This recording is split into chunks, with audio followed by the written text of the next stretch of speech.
Digital marketing నేర్చుకుని AI tools వాడుతూ డబ్బులు సంపాదించాలనుకుంటున్నారా? ఈ నెంబర్ కి కాల్ చేయండి. నమస్కారం అండి, డాక్టర్ శ్రీ ఆచార్య అనంతకృష్ణ స్వామి గారు. నమస్కారం.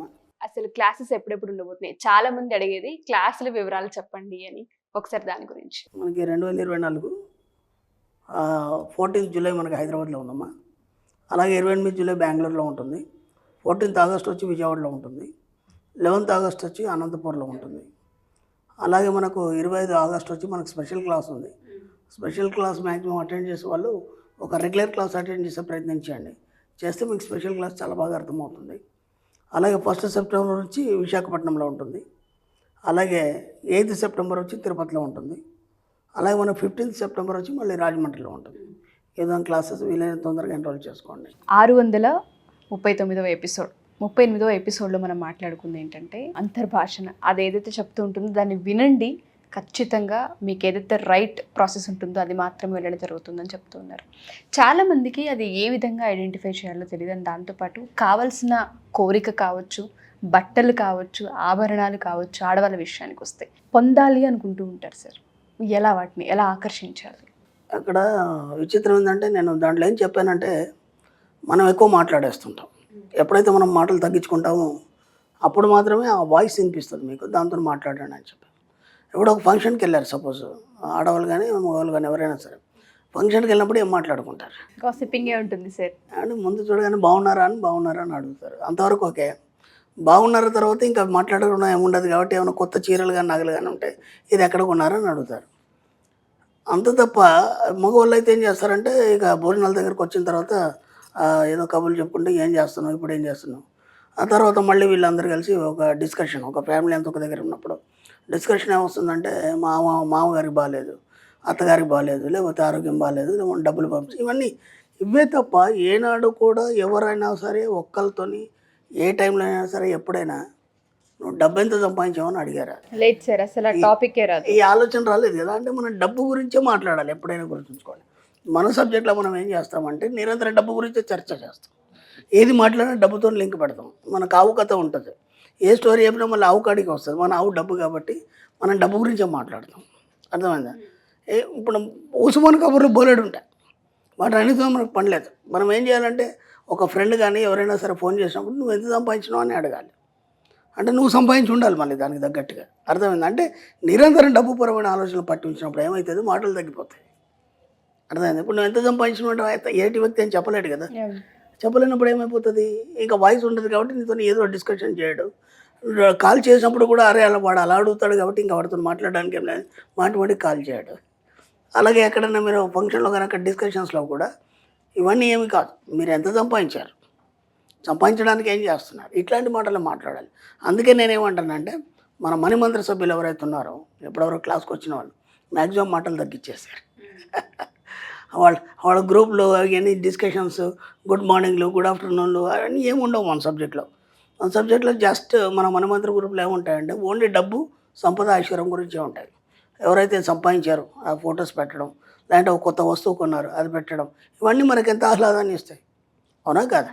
ఇప్పుడు మనమే ఒక కొత్త ఫ్రిడ్జ్ కొన్నాం అనుకోండి, లేదంటే ఒక మంచి ప్లాస్మా టీవీ కొన్నాం, లేదా ఒక ఇల్లు కొన్నాం, అది ఎంత హ్యాపీగా ఉంది. అది ఈ ఆనందాన్ని మనం కొంతవరకే చూస్తున్నాం, వాటిని నిరంతరం చూడట్లేదు. మనం నిరంతరం వాటిని చూస్తుండాలి. ఒక ఇల్లు అయిపోయింది, ఎప్పుడో ఒక డబుల్ బెడ్రూమో ఫ్లాటో కొన్నాడు, అంతవరకు ఓకే.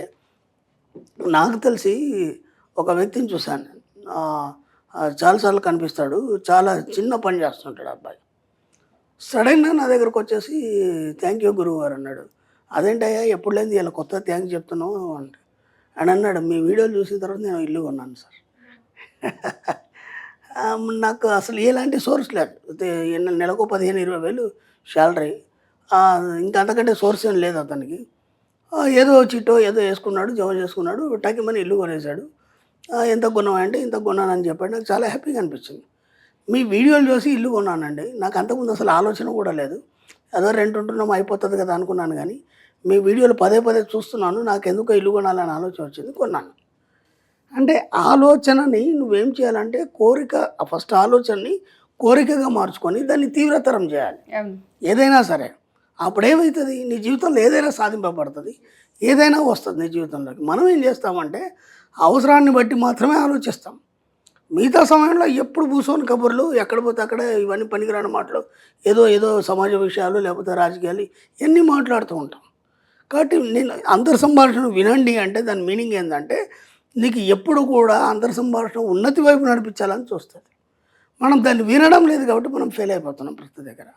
ఇప్పుడు మీరు ఏం చేస్తారంటే వీలైనంత మాటలు కట్టించేసి నిరంతరం మీకు ఏం కావాలి, ఒక ఇల్లు అయిపోయింది, నెక్స్ట్ ఇల్లు ఎలా ఉండాలి. ఇప్పుడు ప్రస్తుతానికి మనం ఏమనుకుంటామంటే కూడు గుడ్డ నీడ అని ఒక మనకు ఆలోచన ఉంటుంది. ఇవి 3 కరెక్ట్గా ఉంటే చాలు అని. దాంతోపాటు అప్పులు ఉన్నాయి కదా, అవి నిద్రపోని బాబు, అవి నిద్రపోని బాబు. కాబట్టి ముందు మీరు ఏం చేయాలంటే అప్పులు తీసే ప్రయత్నం చేయాలి.